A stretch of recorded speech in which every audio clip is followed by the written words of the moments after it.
and he picks up a first down. And I'm going to go back to, we talked to our friends, Charles Bishop and Neely. They follow Jackson State football and having dinner with them. I mean, they said this team feels like nobody can score 3 times on them. 3 times. He didn't say if it was 3 field goals, 3 touchdowns. Prairie View has scored twice. Touchdown, field goal. That's how good this defense is. And, whoa, they are as good as advertised. 4th best in all of FCS. It got to get to the point where whoever we're doing the broadcast that week of the game, they're going to have to sit down with y'all because y'all know us better than everybody. Sure. And y'all know some of the inside stuff we do. That I may not tell them because I don't trust them. But sure. Trust us. Okay. Trust y'all. We appreciate that. We trust. appreciate that, Coach. Much love, baby.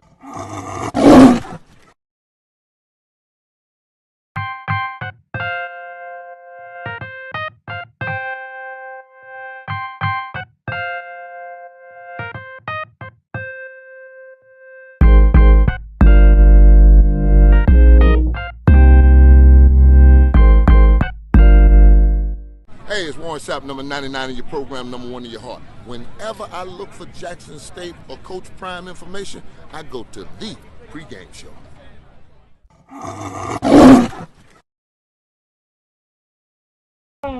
Okay, so how long have you been coming to Stanford? Since 1987.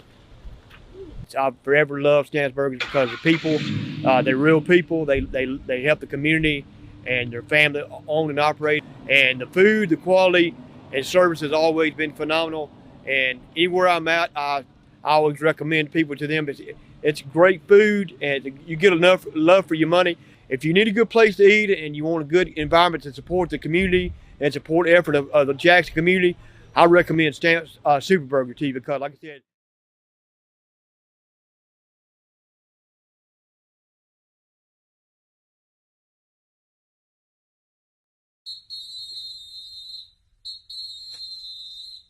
Ladies and gentlemen, boys and girls, and for all those who's listening and watching it from around the world.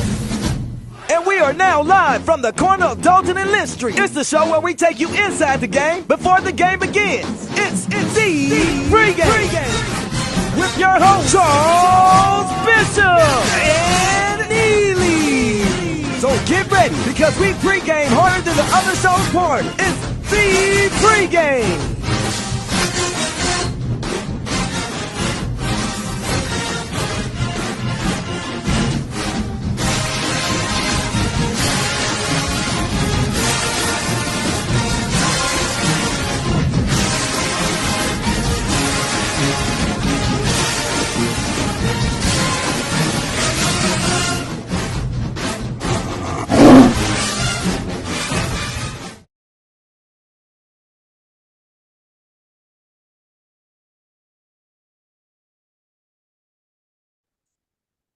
And welcome into the Pregame Show. It is Bishop. It is Neely. And we are the 2022 SWAC champions. Congratulations and kudos to this Jackson State football team. It is the 18th SWAC championship for the Jackson State Tigers. Neely, what's going on, bro? Hey, man, I'm 12-0, dog. I just feel good. I'm 12-0. 12-0. 12-0, Jackson State, they complete the undefeated regular season and SWAC championship, if you will, with a resounding 43-24 victory over the Southern Jaguars. And I tell you what, Neely, this team, I think a lot of people were concerned with distractions and this, that, and the other, and blah. But they came out in that first quarter, man, 26 unanswered points in the first quarter. They came to play, just like the Boom says, we came to play, bro. It was a thing of beauty there in the first quarter coming out the gates. I'm confused, though, Chuck. You lost me. Distractions. What distractions? What happened this week?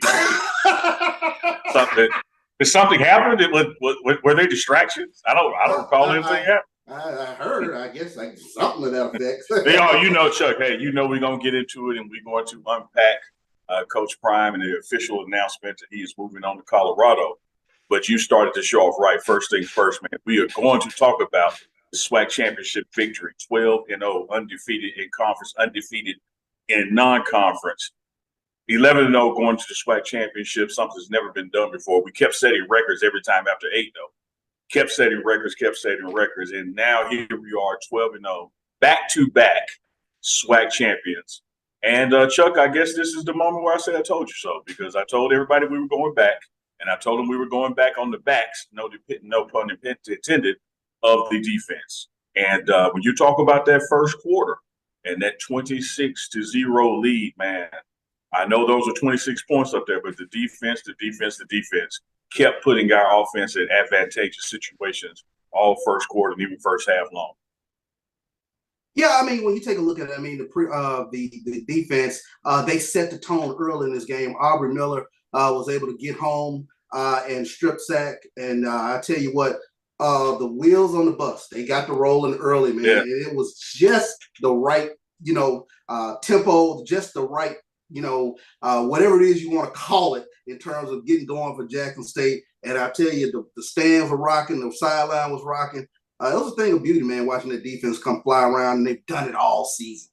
It was, man, and hats off to the Tiger Nation for showing up, because from the field house, our side of the field house, home locker room, all the way to Pastor U was just packed with Tiger Nation.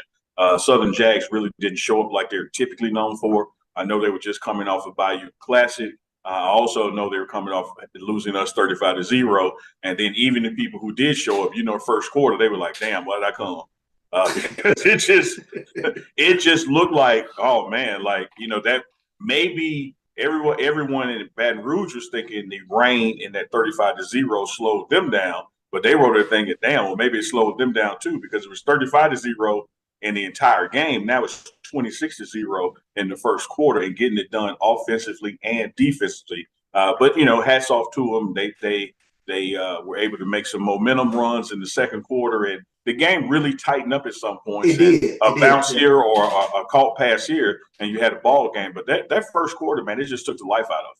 Yeah, I mean, that first quarter was huge when you take a look at it. And like you mentioned, Southern at one point, they fought really admirably, fighting back, getting back in the game. I think they had cut the deficit to about 12, if I'm not mistaken, somewhere along in the third quarter. But just as Jackson State has done all season, every time they've been pushed, they pushed right back.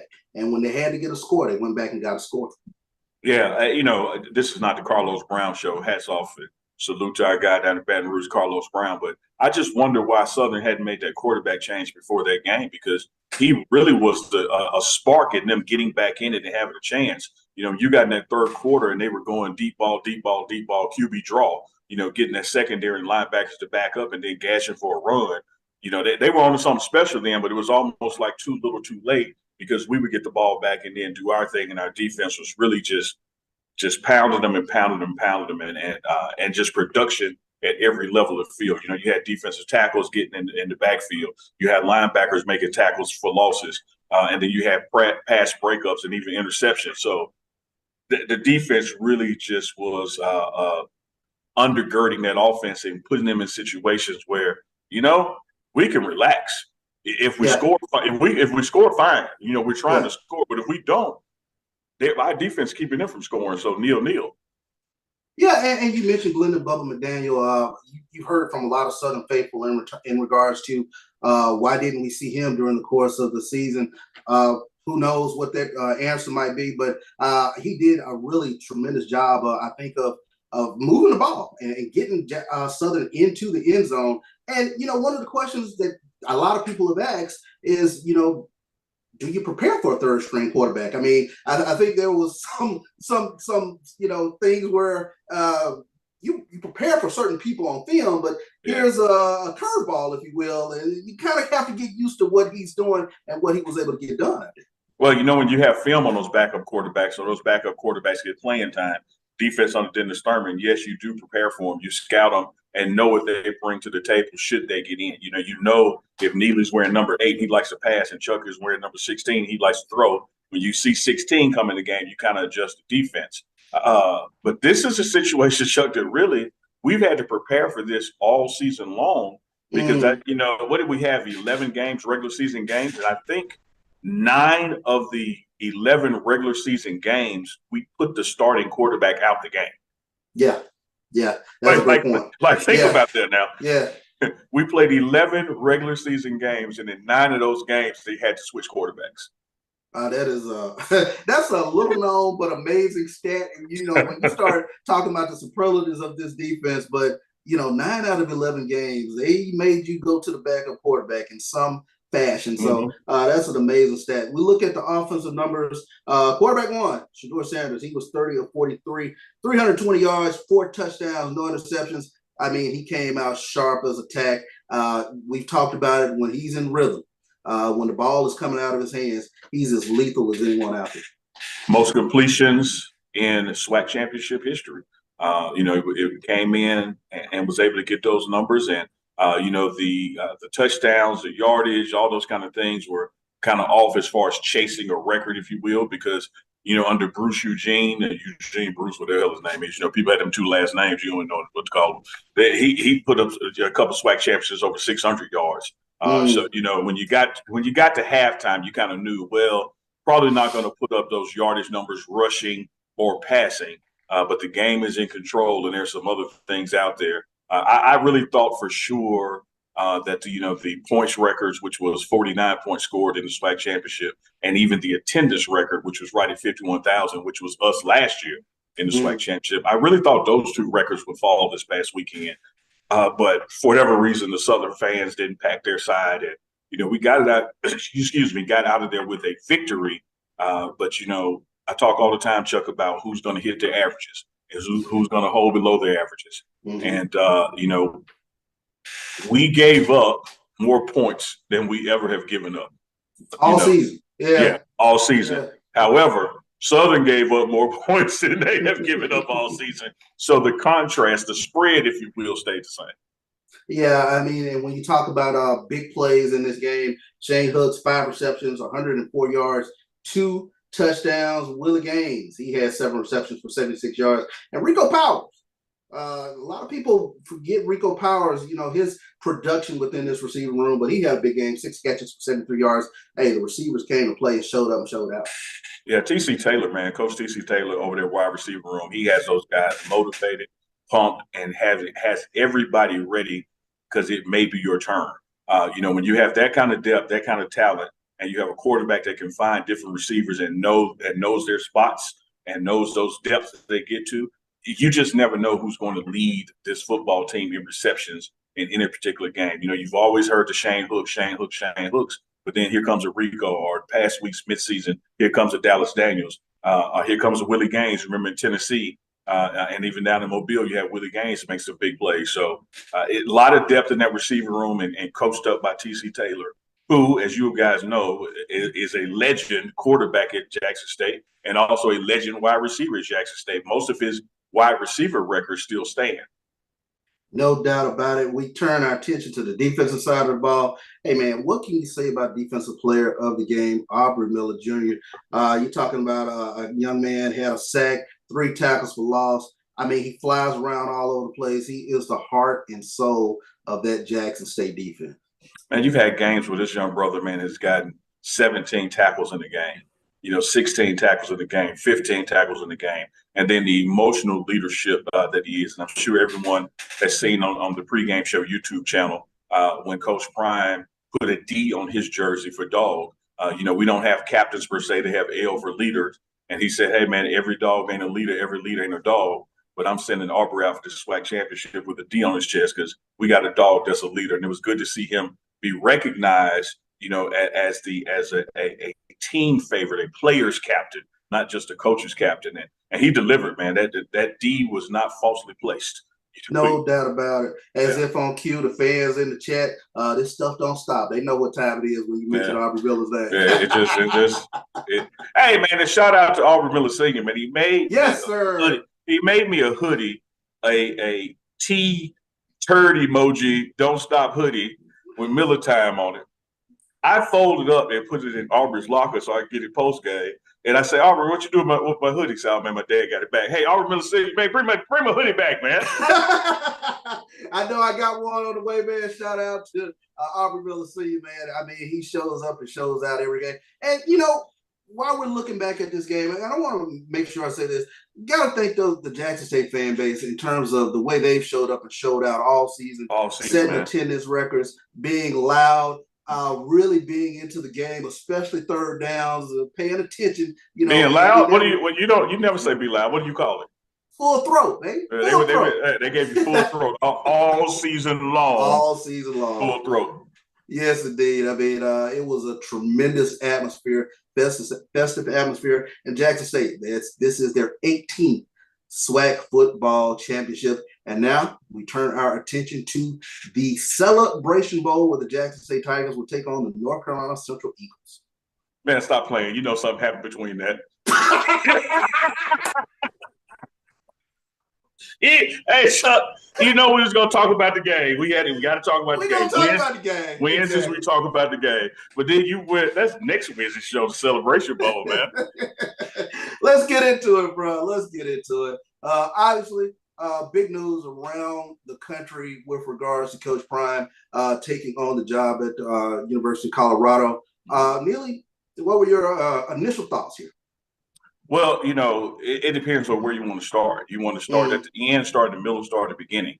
Because one thing we've said on the pregame show, which was in existence before Coach Prime's inaugural season, we talked about having things in place throughout his tenure so that when the day comes that he does depart, there are some changes in infrastructure, that you could have some things that would exist after his tenure. Because in this coaching cycle, that we're in this modern era of coaching, you get 3 to 4 seasons out of a coach. And Coach Prime coached us for 3 seasons, winning SWAC championship in 2 of those. So I've always known that this day was going to come. This day was rumored last year around September and October, when he was actually in the hospital and people said he was interviewing. At the end of the season, there were even bigger rumors that he was leaving. And he comes back and he coaches again. And you get to the middle of the season and the rumors start up. It's just a product of having an attractive guy, a guy who's a program changer, who can recruit his tail off. He's going to be wanted and desired. And there were always the Georgia Tech rumors, the Auburn rumors, that anytime that there was a vacancy open in Power 5, he was top of the list. And then people start to talk about Colorado as the season went on. And sure enough, when after the game, I'll start there, Chuck. When you got to the locker room, there was a note in each locker saying, "Let's meet back on campus, mandatory team meeting." And that's when Coach Prime sat down with the players to let them know that what was about to take place, that he was indeed moving on and taking a job at another university. Take us inside the room when Coach Prime talked to the players and let them know that he was leaving, going to Colorado. One of the things I found interesting in the social media world is a lot of the fans are expressing angst on behalf of the players. Sadness on behalf of the players, upset on behalf of the players. But when you look at the players' social media feeds, you don't see any of that. And so now I'll take you back to that room. It was not just the players in the room, but the equipment staff, the medical trainers, anybody that touches the program on a day-to-day consistent basis was mandatory for that meeting. And Coach Prime sat up front and was joined by AD Ashley Robinson. And he just told him, like, "Hey, man, this is where we are. This is what it's come to. I've decided to make this move, but I want to hear from y'all. I want to talk to y'all. The floor is open for questions, concerns." And from the first hand raised until the last, there was no tears, no sadness, no anger. Everybody expressed gratitude for what he had done for their life and for this program, and expressed appreciation for the opportunity to play for him and wish him nothing but the best. And they went around the room some more, but again, Chuck, there was no tears, no anger, no "how dare you, I feel like you're selling us out. Why would you get me here and leave me like this?" All this stuff that fans feel, that fans see, that just wasn't taking place, in that room. The room was upbeat. The room was positive. It became jovial when the time came from that, with players cracking jokes and imitating him and that kind of thing. But it was something to behold, to see him sit down with his players, because Chuck, you know athletics, college athletics, that's something that doesn't happen all the time. A lot of coaches, when they leave after that last regular season game, they have an assistant or the AD informs the team. They don't have a team meeting. Right. A lot of coaches don't coach that bowl game. They're out of there on to the next thing. Where here's a guy who sat down with his team for probably about an hour, and it's also, you know, said, no, I'm not gone. I got to do some stuff there, but I'm going to coach this bowl game. I want to be part of this 13. You know, I want to see this through. I want to finish it and finish it with my guys. Yeah, let's go into the world of college athletics, big time college athletics.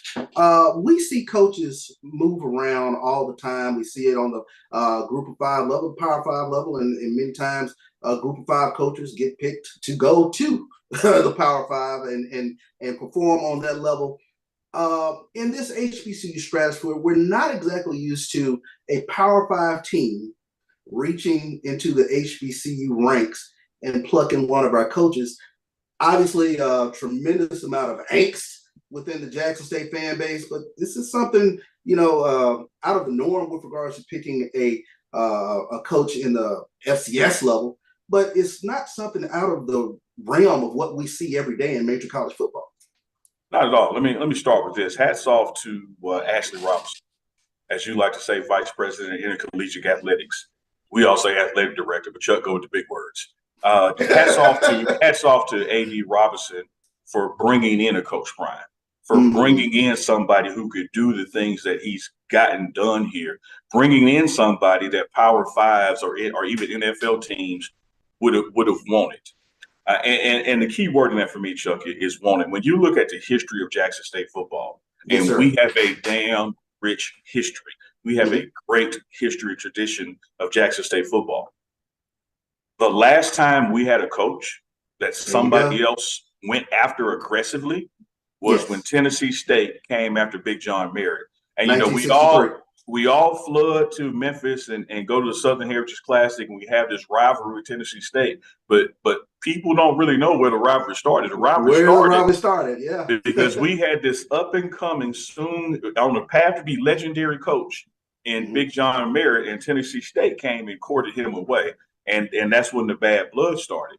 But after that time, even when you got into the W.C. Gordons, the Bob Hills, when you got into the Big Daddy James Carsons, there was no recruitment or mechanisms out there where somebody was trying to take them away. So even in our legendary history, this is new for us. This is new for us. And Chuck, everybody grieves differently, and I think people are entitled to grieve the way they need to heal. Chuck, this hurts. I understand people's angst and being upset, but what they have to understand is this is part of life in the big leagues. This is when you have an athletic director that's aggressive and goes after a coach like a Deion Sanders, and that coach performs, somebody else is going to want him. Somebody else is going to be able to offer him. Somebody else is going to reach out to him. It's the same thing that happened with independent Tennessee State when they came after Big John Merritt, because they saw, like, hey, man, they got something special down there in Jackson. I bet we could get him to live in Nashville. And so now up there in Nashville, man, you got streets named after John Merritt, you got parades, you got football classics named after him. Because he went on to be a legend, and they got him away from here. But it hadn't happened since then. And this this is new to us. If you were born in the late 70s or especially 80s or the 90s, you don't know losing a coach to a bigger school, because HBCUs in the SWAC, we just transfer. You know, I mean, you look at Dooley. Dooley played us in the SWAC Championship last year at Prairie View, and he's back in the SWAC Championship again at Southern.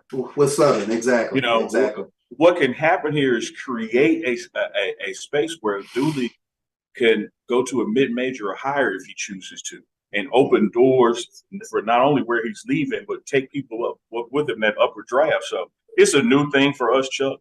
I understand. You know, Chuck, I deal with understanding and agreement. I may not agree with you, but I can work with you if I understand where you're coming from. And I understand where some of our fans are coming from. I hear you, but you've got to hear the bigger picture of this. I hope that our next hire, 2 to 3 years after he's been in this program and built it and won 2 or 3 in a row, that somebody else comes after him too. That's what you want. That's what you want. That's the forward momentum. You want somebody that other people want, Chuck. Yeah, exactly. I couldn't have said it better. When you take a look at it, that is what we look at in terms of forward momentum, in terms of what you want your program to look like, that that you create something sustainable, that other people come and was like, wow, that they are doing something different down here. We want that within our program. And then then it becomes on us, like, what do we do to keep that talent in our ranks? So you can't begrudge anybody for taking a job in terms of moving that forward momentum forward. So I think that's been one of the you use. Success took a shot. Oh yeah. Training, not Training Day. I'm sorry, forgive me. American Gangster. He goes to meet with the Don, and he's complaining that somebody shot at me the other night, and he said, "Look, man, that's success taking a shot at you. Mm-hmm. What are you gonna do? What, you gonna become unsuccessful?" He said, we can be unsuccessful to have friends, or we can be successful to have enemies. Like, that's just the way the world works. People are gonna come after you, and people are gonna recruit you. And that's what you want. You want upward mobility within your coaching ranks. Chuck, I don't know your housing situation, but most people live in a house that somebody lived in before them. Mm-hmm. And the people that moved out of the house that you live in, they moved to a bigger house in another neighborhood. And when you moved into the house, you left a house from a lesser neighborhood. And somebody moved into that. Everybody moves up when somebody moves, Chuck. There's nothing wrong with moving. And when somebody moves, it does not make them a sellout. It does not make them a bad guy, particularly when they did every damn thing and then some that you paid them to do. Yes, sir. Chuck, what are football coaches paid to do? They're paid to win football games. Paid to win football games. I think Deion Sanders won some football games. I think he did as well. I think no doubt. So Chuck, they're not paid to bring in partnerships with Walmart to get turf fields. They're not paid to go on the Tonight Show with Jimmy Fallon. They're not paid to be on the cover of Sports Illustrated with two players. They're not paid to bring Good Morning America here. They're not paid to attract College Game Day here. You're saying they're just paid to win football games. Well, we paid a guy about $300,000 who not only won 2 back-to-back championships and bowl game appearances, he's also done all those things and even took a portion of his salary to help complete and furnish a building for the football athletes. And that's just a snapshot of the things he's done. And so when you look at having a guy like Coach Prime coach your program with all that he's done in 3 seasons and the impact that he's made and the reach and the spotlight that's happened to Jackson State and other HBCUs, my head ain't low. I ain't lost nothing. We won in this. We won in this deal. If we would have paid him 30, if you'd have known everything that was going to happen from Sports Illustrated to Jimmy Kimmel, Jimmy Fallon to College Game Day being here, if somebody told you to put a price on that in December of 2020 before he started, being 10 times more than $300,000, the marketing and media exposure that we got out this thing. Not to mention, Chuck, you said it. You're the smart one on here. College coaches are paid to win football games. What is he, 27-5? He's 27-5, yeah. With 3 of those 5 losses coming in that spring season. So and then the 2 remaining, one was against ULM, a former national champion that didn't score a touchdown. Yeah. And then the other loss was a bowl game, which was a postseason game. Yeah, exactly. Yeah, so, I mean, it's been a while since he's lost to a SWAC opponent. Well, 2 seasons. And I think you said something really interesting. You understand. I understand. We understand the fans' angst. Sure. But in reality, we've got so much more than we could even bargain for. And to be very honest, there were a lot of non-believers initially. And guess what happened over the course of time? Hey, man, they would laugh at old Noah in that boat till that water got to their knees. They start believing in, let me in. And so you're right. A lot of the people who raised the most hell are the same ones saying Deion Sanders ain't coming here. Ain't no way he'll coach at Jackson State. Then he walked out on the stage press conference. Oh, he ain't never coached nowhere before. He ain't gonna lose a day. He ain't gonna win a damn game. He ain't gonna do nothing but play daddy ball, bring his son here to play quarterback. Then they got over that, and then we win a SWAC championship. Then we lose and celebrate. Oh, I told y'all. I told you he was gonna leave. It's like it's always something. The bar just keeps moving. It keeps moving. I'm thinking about that emoji with the ninja. It's hard to make a ninja happy. Like it's hard. It's hard. It's hard. So it's like it's always gonna be something. I wish this brother the absolute best at Colorado. One of the things about college athletics that you and I have said before we knew it, Deion Sanders, we want the best players in the nation to come to Jackson, Mississippi and play for Jackson State. And here's the beauty of that goal. There's more than enough to go around, Chuck. Yes, sir. There's more than enough to go around. I don't care how many players follow him from Jackson State to Colorado. I don't care how many Power Fives he signs at Colorado. Jackson State can still get great players, just like Nick Saban and them going to still great play. It's enough to go around. Like we aren't losing anything. We gained everything. We got back to a position of prominence and then some. A lot of people like to talk about, Jackson State was being great. We were great before him. We weren't Turf Field from Walmart great. There you go. We weren't College Game Day pulling up on us great. Yeah. We weren't Jimmy Fallon come on the Tonight Show with your jacket on great. Like there's a lot of stuff that happened that wouldn't have happened unless he was our head coach. And it's okay to give that guy his flowers, even with him moving on, because one thing he's going to always be, just like when people talk about his days playing two sports or him being an NFL Pro Football Hall of Famer, for the rest of his life after this Celebration Bowl, he is always going to be the former coach of Jackson State. That is true. Just like you have players that move on and accomplish great things, and we always hold on to them, and whatever they go on to do, we attach ourselves to, rightly so, because once a Tiger, always a Tiger. Once a Tiger, always a Tiger. This guy, for the rest of his life, is going to be the former coach at Jackson State. He can't escape it. We can't escape it. He doesn't want to. We shouldn't want to. Now, some people got a problem with the way he left. Like, I don't know. Like, I don't know what he did to y'all when he left. Like, why you so mad about the way he left?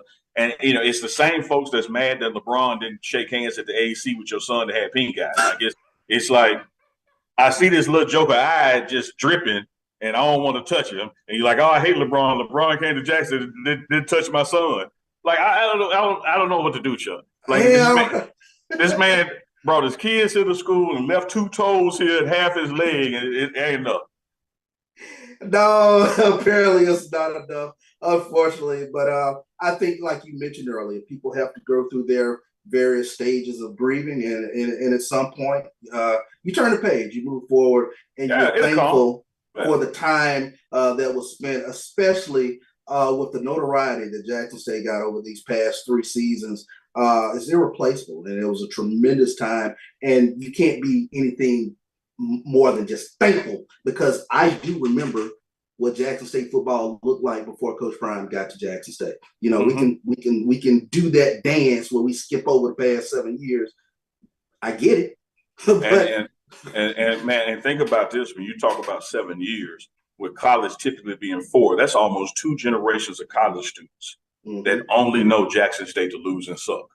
And so if you take it back further than that, that's a 6th grader, maybe even a 5th grader, going all through elementary, middle school, and high school and graduating and not being attracted to Jackson State football, because when he grew up in this city, Jackson State was losing. Now, look what this generation of current college students, not student athletes, I'm talking about current college students. Look at this next class of recruitment and how their eyes are on Jackson State and HBCUs because of what was done here. But keep in mind, Chuck, as you so eloquently answered, the guy was just paid to win football games. All this other stuff with lanyard, like they say down in the booth, like, give me that extra sausage in there. Throw a little lanyard in there for you, boy. We got all, and I was at the football facility today, and you can tell some things are moved. That Pepsi machine outside Coach Prime's office, it ain't been restocked. I love getting a free drink out of that. Ain't no need to fill it up. He gone. But you know what? It was still out there. Yeah. That turf field still out there. That turf field is still out there. That grass practice field still out there. That sand pit and that sprint hill still out there. The pool tables and the foosball table, all that stuff is still there. The lockers with the TVs in them is still there. There's a lot of things, and those 2 SWAC championship trophies are still there. So yeah, he's going to move on to Colorado, and wish him much success. But Tiger Nation has nothing to be ashamed of or sad. And people who want to talk about or criticize, the way he left, I don't know what he was supposed to do differently. I don't know what you do differently, Chuck. Like he's supposed to just come tell you, come run it by. He didn't ask your permission or opinion on if he should be here or not. Why he's gonna ask you should he leave? Understood. There it is. There it is. Here's the next question. We pivot and we move forward. Mm-hmm. What is the profile now of Jackson State football for the next head football coach? So, when I talked about the Jackson State defense and you coined the phrase, and Dennis Thurman I trust, and Dennis Thurman we trust. I say the same thing about Ashley Robinson, and Ashley Robinson I trust, and Ashley Robinson we trust. I think our athletic director is capable of making a sound decision. I think he has an open door policy to recommendations and ideas. And I know that there are some names floating around out there. But Chuck, if you ask me the direction that we should go for right now, I don't know where we should go 3, 4, 5, 6 years down the road. But if you ask me where we should go right now, it's in-house with T.C. Taylor. T.C. Taylor is a Jackson State guy. He has cut his teeth, whether it's in high school ranks or coaching in the college ranks. Pretty familiar with an opponent that we're about to play, actually.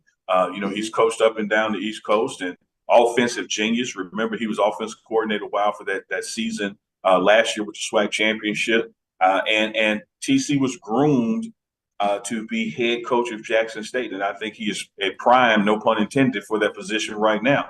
And here's the beauty of going with a TC Taylor.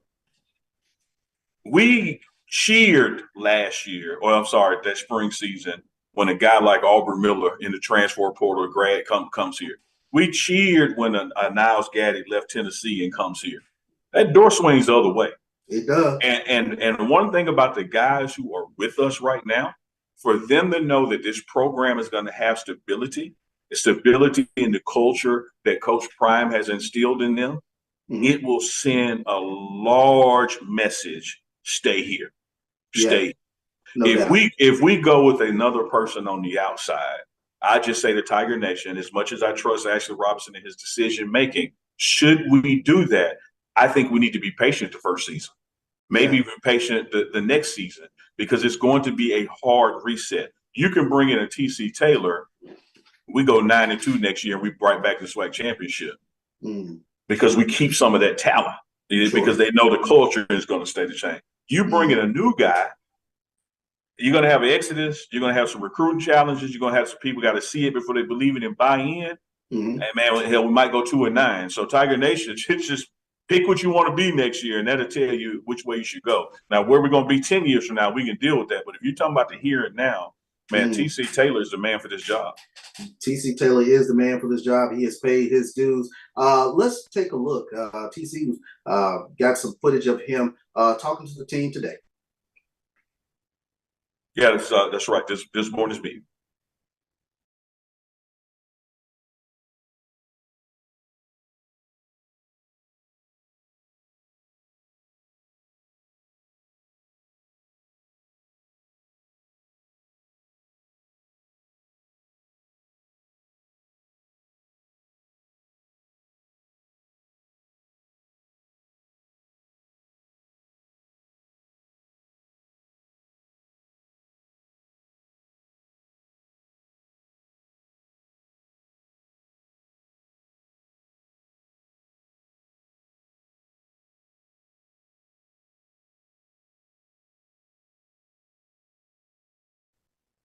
So we're going to work on that volume and make sure we are able to get that up and going. But we were talking with T.C. Taylor. Let's bring it back up. Be close. I always say that, but this time I really mean it. Because it's about the men in this room that chose this. It's like I told them yesterday, Coach, the portal and all that stuff, like those guys jumping the portal. I was telling the receivers this on yesterday. We started the season, and if you look at the schedule, it's only 11 games on there. But the arrogance and the cockiness in us, we was thinking 13 games. So nothing has changed with that mindset. All right, we got to keep that mindset 13-0. That's why I said yesterday before you got out of here, if you chose to be here, stay here and fight. There's no reason to come in here and say that the portal got the answer. We still playing football. All right, we still playing football. We started this thing together. We said we were going to be 13-0 as a unit, and that's what we're going to be. That's what we're going to be. This team that we play in a couple weeks, next week, it doesn't have to be close. I always say that, but this time I really mean it. because it's about the men in this room that chose to stay. That chose to stay and fight. I have a problem with young men that don't finish the mission. Because like right now, you got a couple guys just laying up in the bed right now. Just literally laying up in the bed. But let me say this, I got a couple of guys that's laying up in the bed that want to be here, that can't, that's hurt. That busted their ass for y'all, for this team, for this program, for Jackson State. Injured, you know, we got some with appendix, some with other issues. So if we're here, let's not forget about the ones that matter. Those are the ones that matter, the ones that here that matter. The coaches that are here to put in the time, that's what matters. All right, the brand, that's what matters. JSU, the block, that's what matters. So anytime you get out there on that field, anytime you put that jersey on, give it your all, man. Give it your all. All right, because you, as young men, you know, one day God gonna take that speed from you, gonna take all that stuff from you. So while you're here, give it everything you got. Fight for your teammates. All right, this is just not any other game. We're national champs. We're playing for a national title. Second year in a row. Second year in a row, national title. All right, the best in the country, clear cut. After we're done with this, there's no more questions about it. We're the best. They done sent everybody in here. We done took this show on the road, and we done dominated everybody we played. And there's no reason to stop now. Everybody understand that? Let's go out here and get our work, man. Like Coach said, hey, we know who can tackle. We know who can catch football. All we doing is polishing this thing up when we take it down to Atlanta. All we doing is polishing this thing up when we take it down to Atlanta. The coaches got the plans in place. We feel good about it. And we feel good about the guys in this room because we know, hey, we didn't get to 12-0 by just bullshit. Y'all worked y'all ass off. That's something y'all did. You owe it to yourself. Let's finish.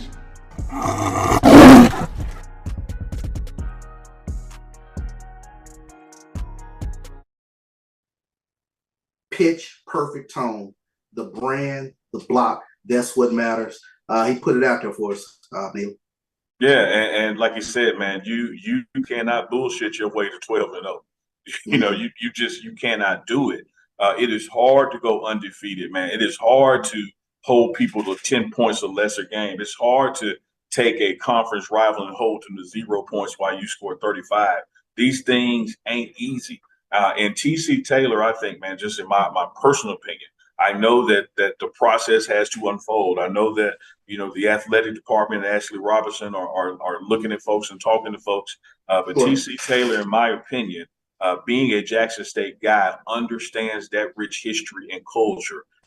Being a guy who's been on this staff the past 3 years, understands this new direction and the foundation that's been built on how to recruit and go after these Power Fives and what to do to get them here and to manage them and get to a team to jail, even how to build a staff. Because remember this, folks, this.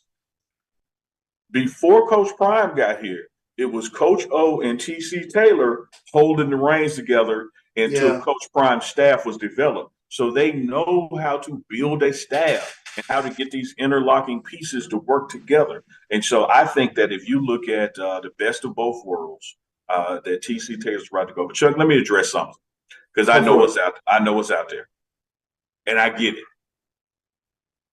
Oh man, we just had Coach Prime. We need a big name. We need a big name. We got to make a big splash. Here's where I want to caution y'all. I want to caution y'all. Deion Sanders ain't just a big name. He actually had the acumen and can do a big job. When you look at these big name hires that have happened, how have they panned out so far? Eddie George is a big name, Tennessee State. How's that worked so far? Hugh over in Grambling, big name. How's that worked so far? So don't think that a big name is the answer because you saw what Deion Sanders do. What the answer is a guy that can recruit, train, and coach young men at a championship level with a high level expectation, with the respect for this culture and knowing what this blueprint is like, the one that existed before Prime and the one with Prime.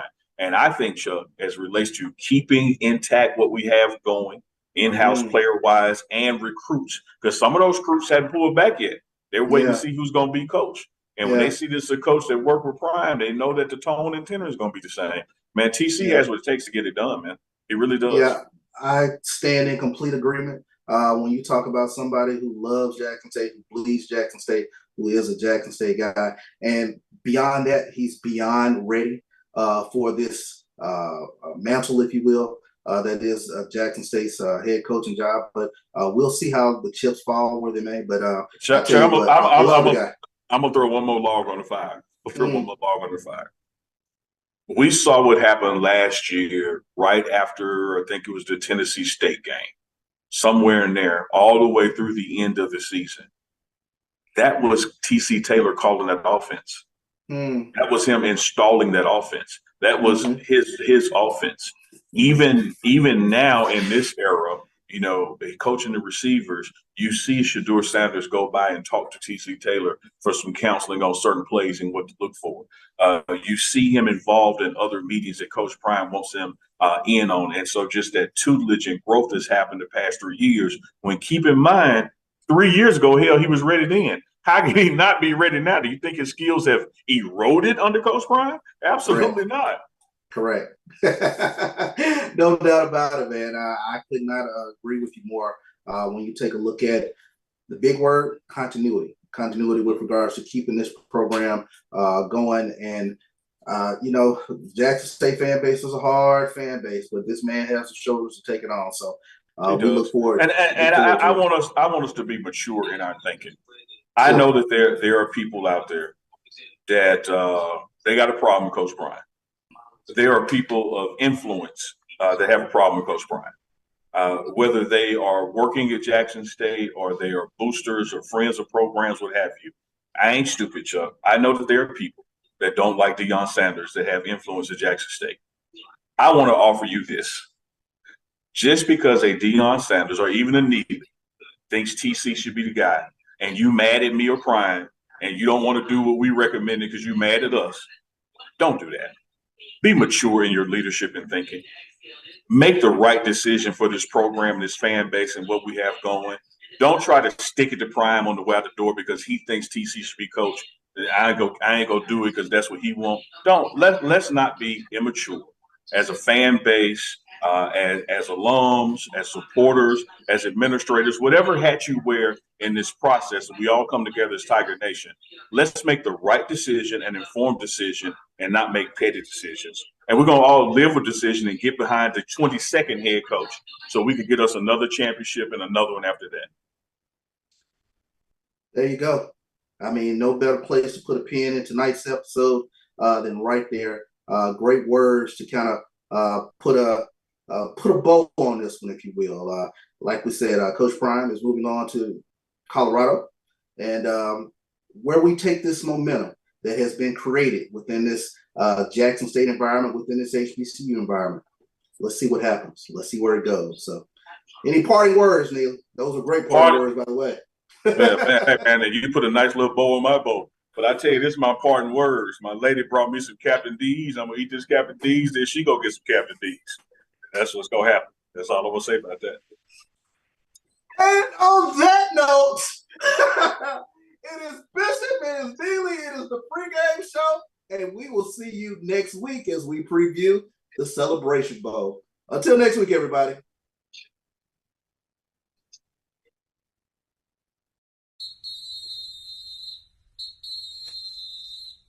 Ladies and gentlemen, boys and girls, and for all those who's listening and watching it from around the world. And we are now live from the corner of Dalton and Lynch Street. It's the show where we take you inside the game before the game begins. It's the Pregame with your host, Charles Bishop and Neely. So get ready because we pregame harder than the other show's party. It's the Pregame.